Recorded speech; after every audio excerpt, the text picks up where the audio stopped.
কালবৈশাখী ঝড়ে রাজ্য জুড়ে ব্যাপক ক্ষয়ক্ষতি। ঝড়ের তাণ্ডবে মৃত্যু হয় 4 জেলের। নিখোঁজ এক জেলেকে উদ্ধার করতে সক্ষম হলো বিপর্যয় মোকাবিলার বাহিনী। শনিবার রাতে রাজধানী আগরতলা সহ রাজ্যের বেশ কিছু জেলার উপর দিয়ে প্রবল বেগে কালবৈশাখী ঝড় বয়ে যায়। সবচেয়ে ক্ষতি হয়েছে ত্রিপুরা ধলাই জেলার গন্ডাছড়া এলাকায়। রাতে ডুম্বুর জলাশয়ে মাছ শিকারে বের হওয়া জেলেদের নৌকা ডুবে যায়।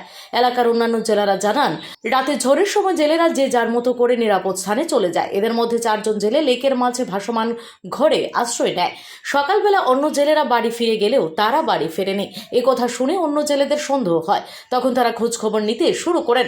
লোকে এসে দেখেন ভাসমান ঘরটির বেশিরভাগ অংশ ডুবে গিয়েছে। তখন বিপর্যয় মোকাবিলা বাহিনীকে খবর দেন এবং নিজেরাই তারা ঘরটিকে টেনে জলাশয়ের কাছে নিয়ে আসেন।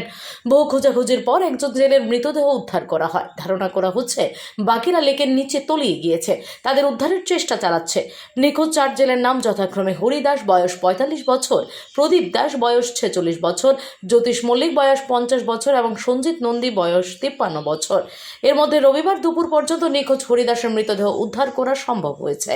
দীর্ঘ সময় পর ঘটনাস্থলে আসে গন্ডাছড়া অগ্নি নির্বাপক দপ্তর এবং ডিজাস্টার ম্যানেজমেন্টের কর্মীরা।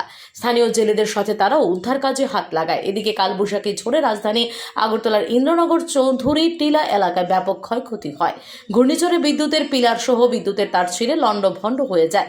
ঝড় বৃষ্টিতে ব্যাহত বিদ্যুৎ পরিষেবা, সেই সঙ্গে উড়ে নিয়েছে বহু কাঁচা ঘরও। ডুম্বুর জলাশয়ের এই বিপর্যয়ের ঘটনা সম্পর্কে অবগত হয়েছেন বলে নিজের সামাজিক যোগাযোগ মাধ্যমে নিয়েছেন রাজ্যের মুখ্যমন্ত্রী অধ্যাপক ডক্টর মানিক সাহা নিজে। নিহত ব্যক্তির পরিবার পরিজনদের প্রতি সমবেদনা জ্ঞাপন করেন। রাজ্য সরকার এই কঠিন পরিস্থিতিতে তাদের পরিবারের পাশে রয়েছে বলেও জানান তিনি। Bureau reporters, Bharat live 24 hours.